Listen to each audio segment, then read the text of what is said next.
नमस्कार दोस्तों, स्वागत है आपका दिन और आपके साथ मैं हूं आशी त्यागी। क्या डर और भय की राजनीति के बेताज बादशाह बन गए हैं मोदी और शाह? आज इसी मुद्दे पर हम करेंगे बात।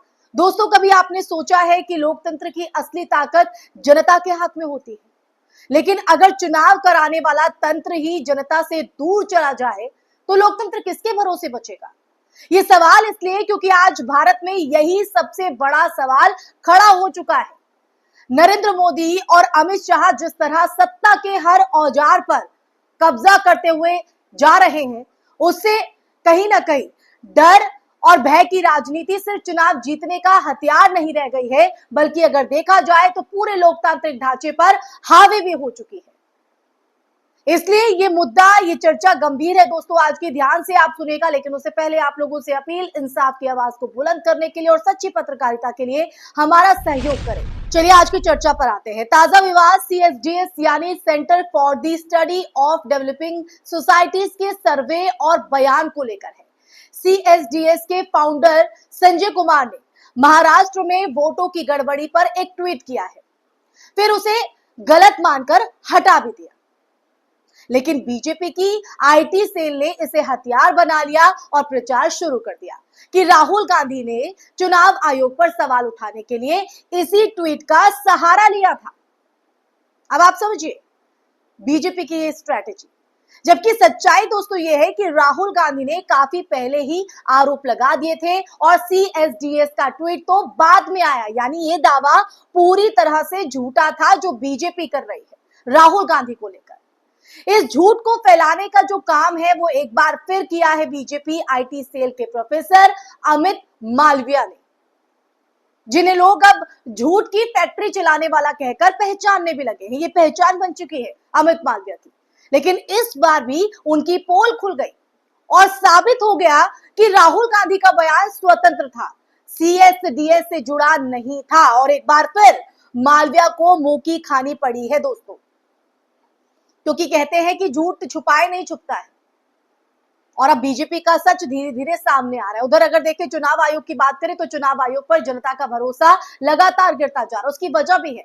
द हिंदू में छपी CSDS की रिपोर्ट ये बताती है दोस्तों कि विशेष मतदाता सूची संशोधन अभियान यानी SIR के बाद गरीब और हाशिए पर खड़े तबके को लगने लगा है कि उनके वोटिंग राइट्स पर ही खतरा मंडरा रहा है।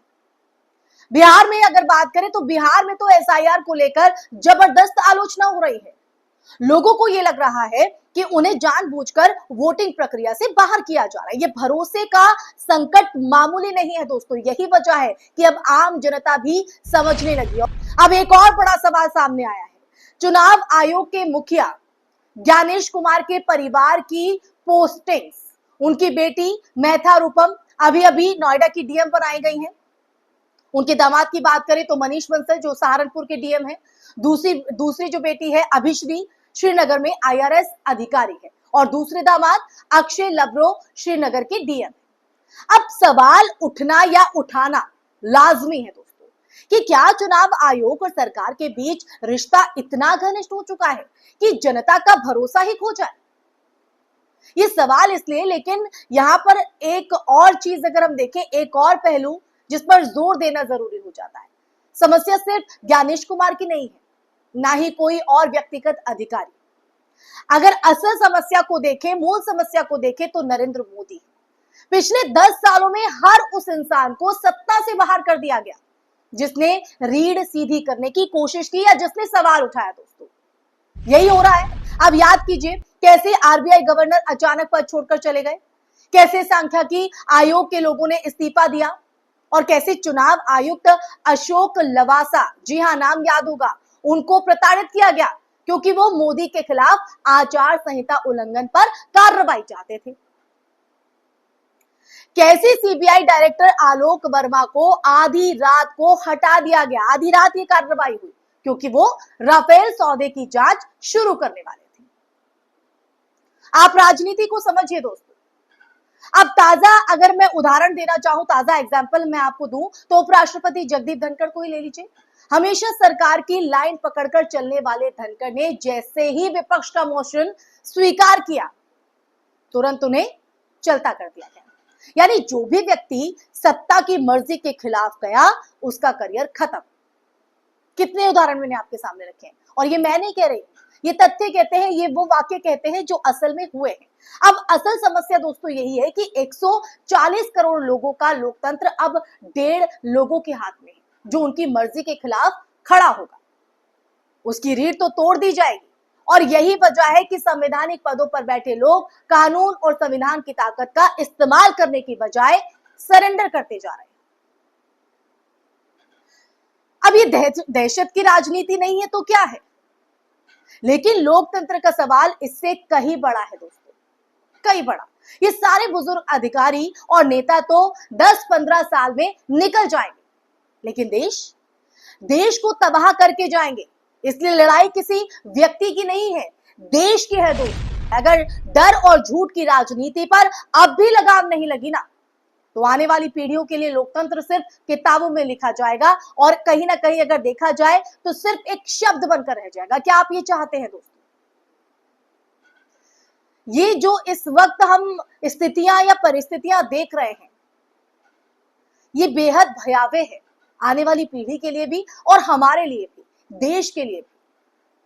और जब देश के हम नागरिक हैं तो हमारा ये कर्तव्य बनता है कि देश के लिए हम आवाज अपनी खड़ी करें, कि आप आवाज उठाइए तो सही, आप हाथ पकड़ाइए तो सही, क्योंकि देश को बचाना है तो हमें सबको एक साथ आना होगा, एक मंच पर। तो चाहे हम विपक्ष को देखें, और जिस तरह से चुनाव आयोग की तरफ से अभी तक कोई इस तरह का ठोस जो तथ्य है या ठोस कोई बात अभी नहीं रखी गई अपनी तरफ से।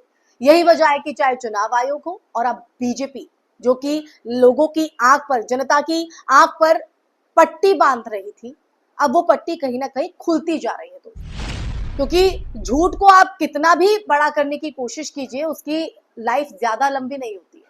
और अब बीजेपी कहीं ना कहीं उसमें घिरती हुई नजर आ रही है, बीजेपी के साथ वो होता हुआ नजर आ रहा है। क्योंकि राहुल गांधी ने इस बार मुखर होकर जिस तरह से बात रखी है, चाहे वो SIR का मुद्दा हो, चाहे वो वोटिंग की यहाँ पर बात हो, वोटिंग में गड़बड़ी की बात हो, तो अब ऐसे में ना बीजेपी के पास कोई जवाब बनता नजर आ रहा है और ना चुनाव आयोग कोई ढंग से सफाई दे रहा है। तो दोस्तों इसलिए इस मुद्दे पर चर्चा करना बहुत जरूरी हो गया था। देश लाइव ये मुद्दा लेकर आया आपसे बात करने के लिए। अब लोकतंत्र सिर्फ किताबों में ना रह जाए, एक शब्द बनकर ना रह जाए, तो अब हमें ये सोचना जरूरी है कि क्या हम व्यक्तियों की गुलामी करने आए हैं या देश की रक्षा करने। मोदी और शाह ने सत्ता को राजा की तरह अपनी जेब में डाल लिया है, लेकिन लोकतंत्र तब ही बचेगा जब जनता उठकर, यानी आप और हम उठकर अपने अधिकार मांगेंगे और सत्ता से सवाल पूछेंगे। वरना इतिहास में अगर देखा जाए तो लोकतंत्र सिर्फ नाम जो है एक शब्द के तौर पर दर्ज रह जाएगा, और इसी के साथ इतिहास हमें माफ भी नहीं करेगा दोस्तों। तो आप तय कीजिए कि आप क्या करना चाहते हैं, आवाज उठाना चाहते हैं या लोकतंत्र का यानी देश का गुनहगार बनना चाहते हैं। इसी के साथ में इस चर्चा में यही विराम लगाऊंगी। ये चर्चा अगर आपको पसंद आई हो, आप मेरी बात से सहमत है, असहमत है, या फिर इस चर्चा को सुनने के बाद आपके मन में क्या सवाल उठ रहे हैं, क्या विचार है, वो हमारे साथ जरूर साझा कीजिएगा दोस्तों। कमेंट बॉक्स में कमेंट करके जरूर बताइएगा। साथ ही साथ इस वीडियो को ज्यादा से ज्यादा शेयर कीजिएगा, ताकि देश के हर एक तबके, देश के हर एक वर्ग और हर एक व्यक्ति तक ये बात, ये सच पहुंचे दोस्तों। क्योंकि देश को बचाने के लिए हर व्यक्ति तक ये वीडियो पहुंचना, ये चर्चा पहुंचना बेहद जरूरी है। साथ ही साथ हमारे चैनल को सब्सक्राइब भी कीजिए, ताकि ये जो संवाद का सिलसिला है वो ऐसे ही चलता रहे। इसी के साथ मैं आपसे इजाजत लेना चाहूंगी, फिर हाजिर होंगी नए विषय के साथ। तब तक के लिए अपना ख्याल रखिए। नमस्कार।